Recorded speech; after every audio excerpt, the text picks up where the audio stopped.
So this is one of them, and the other one that I got is an apricot tree, which is also a semi-dwarf. So this is a semi-dwarf tree. This is a Harcot Apricot, and this one is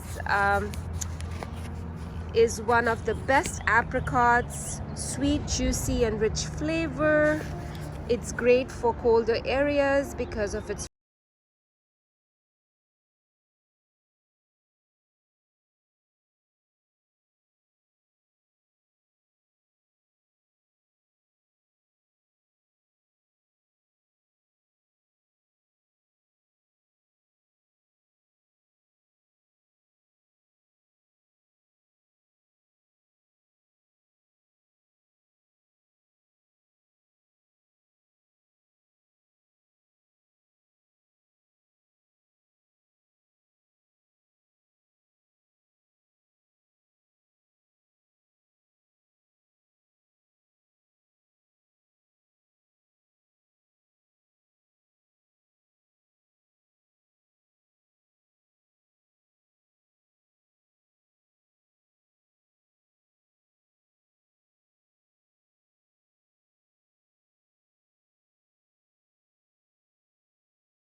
good time for the trees to get settled in.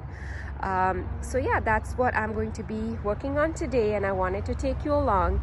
If you haven't subscribed to my channel, I post all things plants and gardening, and if you're interested in joining me and if you wish to follow me, do hit the subscribe button and give me a thumbs up if you found this video useful. And if you're planting any fruit trees this spring, do let me know in comments below which varieties you're planting. I'm always interested to know what everyone is doing in their gardens, and it's really nice to share and learn from each other. So next I'm going to get the sites prepared and I'll take you along. So here it is. I've dug up a hole for the Mount Royal plum tree. It's pretty deep and wide. The soil looks pretty in good shape, so I might not put any amendments in here and just let the tree settle. The instructions said that to leave this fiber pot as is because it's cardboard and it's going to eventually disintegrate. The only thing I'm going to do is, as per instructions, is cut off this rim before I put the pot in the ground, and it'll keep everything contained while the tree settles, and once it disintegrates, the roots will kind of spread out on their own as they grow. So I like that idea of putting it in here, and I don't have to do anything to remove it from the pot, which is an extra chore that I'm glad I don't have to do.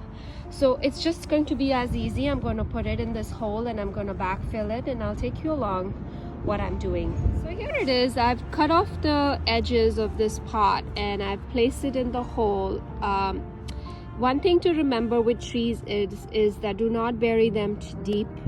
We have a tendency when we see bigger things that they need to be buried deep, but trees do not like to be buried deep. This portion, the way it was growing in the pot, that's how I'm going to cover it. The soil is going to sit here, and that's pretty much it. So that's what I'm going to do. But before I backfill with soil, I am going to give it a good soak of water, just to make sure that it is deeply watered and there is lots of water all around this planting hole, and make sure that it's hydrated all the way through before I backfill it. So that's what I plan to do. I'm going to let it soak for a couple of minutes before I backfill. So now that the water has soaked in, I'm going to backfill with the native soil. I am not adding any amendments to the soil.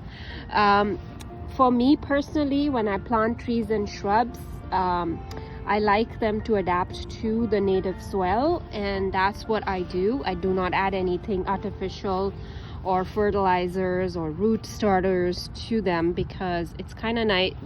The tree kind of knows what to do on its own, so, and it has to thrive in your soil and the kind of soil you have, and the key is to keep enriching your soil from the top as much as possible, like adding manure on top. And that's what I might do. I will top dress it in manure just to give it the nutrition that it needs, and mulch around it. So those are the steps that I'll do from the top. But when I'm planting a tree or anything shrub, I do not add any amendments as much as possible.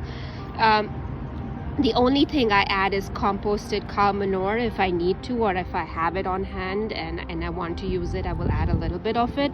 But I always assess the soil. The soil has a lot of worms in it. It's healthy, and it's quite nicely draining as well. Once I put the water in, it wasn't really sitting on it for too long. So it's good to know your soil. It's good to know what it's doing in your garden, and act accordingly. This is what my personal preference is, but everyone is different, how they garden and how they're used to gardening, and what they like to do when they are planting things. So this is what I do, and I kind of wanted to show you my process. And you know, and so far it's worked for me, so I'm gonna keep doing what I was doing. So yeah, so this one is almost getting planted. I'm gonna slowly backfill, as you can see, the hole with this native soil, and get this tree in the ground, and I will show you when it's all completed and what this looks like. So here it is, the Mount Royal plum tree is in the ground, and as you can see, it's at the same level that it was in the pot. The pot is somewhat buried in there, but I can still see a bit of the edges of the pot, and I will be covering it with, top dressing it with a little bit of manure. Here's Ollie sniffing the new tree, licking it and approving it, so I like that. But yeah, I mean, it's in the ground, it's looking good, and my daughter has just gone to get some water, so we're gonna be watering it. And yeah, I mean, it's doing good. I think it's going to be happy in this spot. Going to receive part sun, which is what the tag said. And you know, if I find that it is not receiving enough sun, I can move it, but for now I think it's good in this spot. So yeah, so we're gonna put some water on it and get it hydrated all around it, and it's gonna be settled in its new home.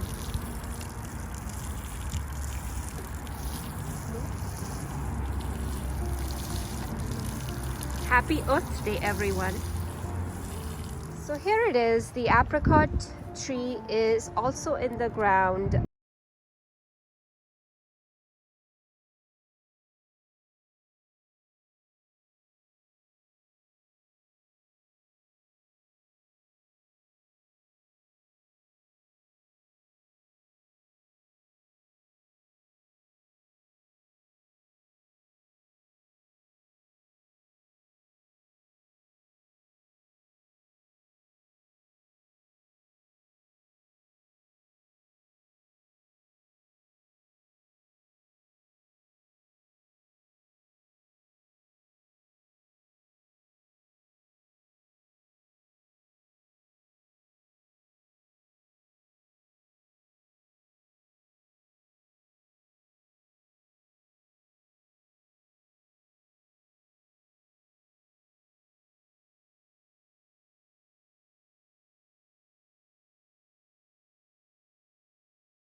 the apricot tree here, and it's also looking really good. This one was a little bit crooked, but I think it'll be okay in this spot, and I've also put mulch around this one.